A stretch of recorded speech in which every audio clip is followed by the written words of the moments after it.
السلام علیکم. وعلیکم السلام الحمد للہ رب العالمین والصلاة والسلام على رسوله الكريم.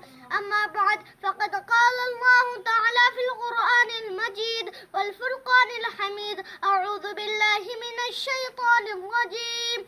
بسم الله الرحمن الرحيم.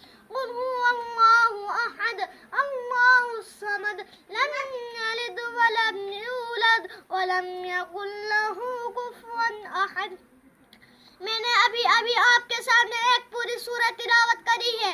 اس کا ترجمہ یہ ہے: اے نبی کہہ دو اللہ ایک ہے، اللہ بے نیاز ہے اور نہ کسی کا باپ ہے اور نہ کسی کا بیٹا اور کوئی اس کا ہمسر نہیں ہے. کیا یہ حقیقت نہیں ہے؟ جب ہم تاروں بھرا آسمان چوڑی چکلی زمین آتا سمندر دیکھتے ہیں تو بے ساختہ یہ خیال آتا ہے ان کا کوئی خالق ہے، کوئی ہے جس نے ان چیزوں کی تخلیق کی ہے. پھر ہم ایک قدم اور آگے بڑھاتے ہیں، سوچتے ہیں کہ رات آتی ہے، دن رخصت ہو جاتا ہے، صبح ہوتی ہے، شام ہوتی ہے، کائنات کا نظام بندھے ٹکے اصولوں کے مطابق چل رہا ہے، کہیں سے کوئی خرابی نہیں ہے. شمس و قمر وقت پر نکلتے ہیں، وقت پر ڈوبتے ہیں، تو بے ساختہ یہ کہنا پڑتا ہے اس عظیم کائنات کا کوئی حاکم ہے، کوئی ہے جسے کسی تعاون کی ضرورت نہیں ہے.